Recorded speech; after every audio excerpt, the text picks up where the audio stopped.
Sa totoo lang, kinakabahan ako sa Barangay Ginebra. Baka matalo pa ng Token Tech sa game number 7. Full disclosure, baka Ginebra ako. Pero hindi po ako yung avid na hindi open-minded. Open-minded and totoo lang po yung sasabihin ko. Meron kasi akong nakita na statistics na dati akala ko pabor sa Barangay Ginebra at ito ay disadvantage ng Token Text. Pero sa game number 7, feeling ko pabor sa Token Text itong statistics na to or itong nakita ko na data. Podcast Sports, the number one independent sports voice of the Philippines.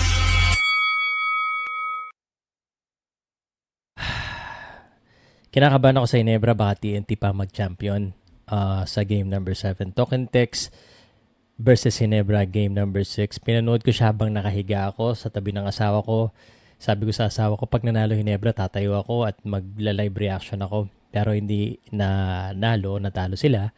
And we are now going to game number 7. Napakagaling ni Chris McCollum, napakagaling ni Justin Brownlee. And so kumbaga tablado sila eh. What made the difference is definitely the other players. So ito yung gusto kong sabihin kagad. Anyway, let me come clean first, no? Liliwanagin ko lang. Mas gusto kong manalo ang Barangay Ginebra as a fan. Pero as a commentator here, as an analyst or content creator here, I have to be honest with you with what I saw. Okay? So, i-explain ko lang.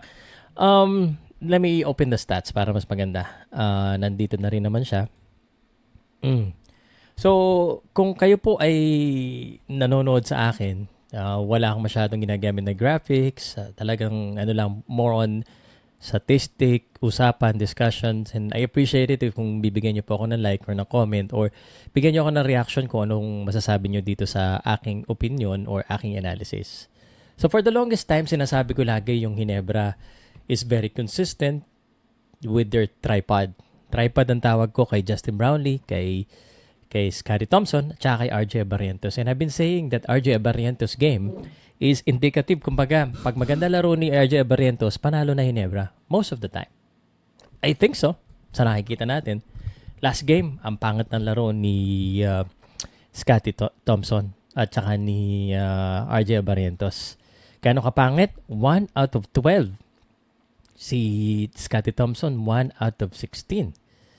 So, you can credit that to the defense of Token Text. Alright? So, last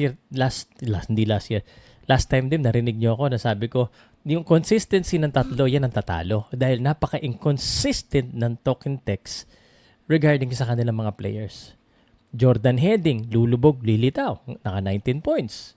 Si Pogoy, si Castro, biglang gagawa, biglang hindi. Si Nambatak, si Kubuntin, parang hindi mo maintindihan sa Token Text kung ano ba, may plano ba sila? Sineswerte, minamalas. At tuwing game, no, nakikita ko actually naawa na rin ako kay Coach Chot na laging may complaints sa calling. So, isa rin yan sa magiging factor po ng laro. No, I'm not saying na pabor ang tawag sa Ginebra o hindi. And I'm not happy pag may mga nakikita talaga akong miss call. And let me say it right now. Meron din talagang, opinion ko lamang po ako at sa nakita ko, Game 6 and before that, meron talagang mga missed calls favoring Ginebra. And si Coach Chot, although maraming nangaasar sa kanya sa comment section na grabe mag-react, meron naman talagang mga tawag na dapat na itawag Meron, and that could have made the difference. Even in game number 6, sila ang nanalo, pero sa tingin ko meron talagang or maraming mga missed calls. I actually haven't checked the free throw dito. Ang free throw ng Token Text 15. Ang free throw ng Ginebra, ilan ang free throw nila? 10. Ayan, medyo okay pa pero close to Pero may mga calls pa rin na talagang kamot tsaka wagwawala talaga si Coach Chot Reyes. And ganoon naman talaga Whether it's a missed call or not, pag hindi nagustuhan ng coach, talagang magwawala. Now, here's what I'm gonna tell you. Para hindi na natin patagalin ito. Kabado ako sa Ginebra because parang ang Hinebra kasi, listen to this, okay? Parang ang Hinebra, mayroon silang consistency. Meron silang parang tinatawag natin na given. Justin Brownlee is given. And then meron silang formula. Yung formula na yon para manalo is RJ Barrientos and Scottie Thompson plays well. Pag yan tatlo gumawa, panalo. Pag hindi gumawa, lalo na si RJ Barrientos, talo eh. And then of course, mag-step up si Troy Rosario, si Stephen Holt. Okay? It seems like mas predictable ang Hinebra. Yun lang ang sinasabi ko, mas predictable. Of course, ito, no? Dito sa stats na to, maliwanag na ang Hinebra po, hindi maganda yung ginawa ng dalawa. Yung Stephen Holt, di rin maganda. Pero yung Aguilar, medyo nag-step up. Yung Rosario, medyo nag-step up. Even so, nag-step up yung mga yon, hindi pa rin sila nanalo. Kasi it seems like it's a given that if RJ Barrientos, especially si RJ, hindi maganda ang laro, talo sila. Pero ang token text, hindi mo maintindihan. You cannot seem to figure out. Ano ba, ang pangit ng laro ni Heading? Panalo. Ang ganda ng laro ni Heading? Panalo. Si Pogoy, pangit ng laro. Pwedeng manalo, pwedeng matalo. Kumbaga, huhulaan mo eh. Anything could happen. And now, in game number 7, it seems like it will be an advantage for token text. Kasi, bandayan natin si RJ Barrientos. History statistically tells us pag magandang laro ni RJ Barrientos, nananalo sila. Ito, pag pangit na laro ni Heading or maganda or ni Pogoy, either way, pwedeng manalo, pwedeng matalo. I mean, statistics lang yung sinasabi ko So, yung consistency has become predictability. Now, hindi ko na pinapansin si Justin Brownlee at si Makolo. Makolo is great, Justin is great. Siyempre, yan yung unang basihan. Kung pangit ng laro ng import, malamang talo. Which is, nag-equal na sila di ba? So, again, both of them is expected to play a good game. Kung sino ang pangit ng laro dyan, yun ang matatalo na team. Obvious. I mean, that's not the stats. Yan ang mga sasabihin ng mga analysts na, siyempre, karamihan, obvious na yan eh. But what's not obvious here is that yung sinasabi ko sa inyo. So, ito yung sa tingin ko na mangyari para manalo yung either or. Okay? Sa Hinebra, at least si RJ Barrientos have to play a decent game. Yun talaga yung napansin ko eh. Historically, statistically, RJ Barrientos is like yung parang pinakabasihan kung mananalo sila, hindi.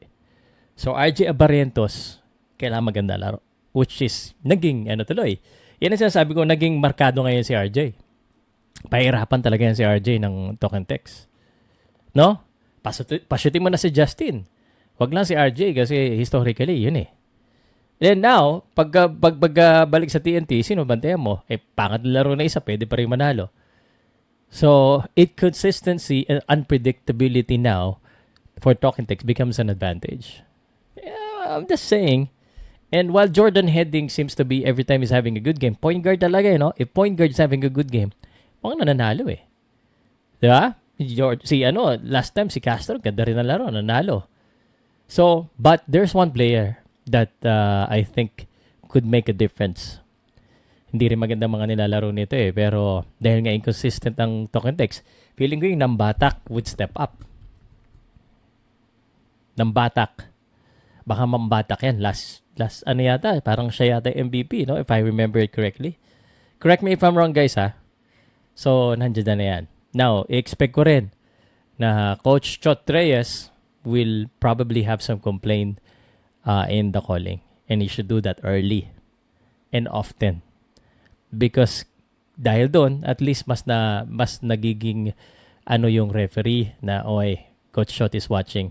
So, I don't have any problem. Yung mga nagreklamo si Coach Chot, dapat lang gawin niya yon, which is part of the strategy. Because if he doesn't say anything, then, syempre, rin yung mga, okay naman pala yung tawag namin, So, parang yung coach, dapat gawin niya, pero sa Chot Reyes, mas dapat gawin yan. Kasi, it looks like, according to many, medyo disadvantage sila doon.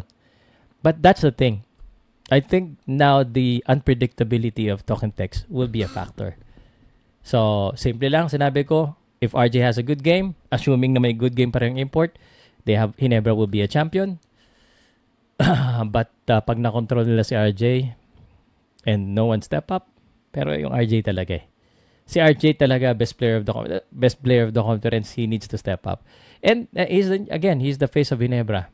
And if Ginebra wins, this guy will be the MVP. Pero sa Talking Text, ang sa tingin ko lang, goal is kailangan sila lamang sa first half. Lamangan na nila ang Ginebra sa first half, and if magawa nila yan, at least kumbaga hindi makapag-build ng momentum ang Ginebra. Mahirap kasi yung crowd ng Ginebra siguradong grabe suporta niyan eh. So take out the crowd early, and I'm not gonna say who score because anyone can score sa Talking Text now. Pero I'm looking at ng batak or heading. That will be the X factor of the game. At the end, obviously I want the Ginebra to win, pero kabado ako eh. Parang nagbago yung pananaw ko. Kala ko game 6 matatapos na eh. Game number 7 is a totally different ball game. Talking Text might win. RJ, come on. Let's do this.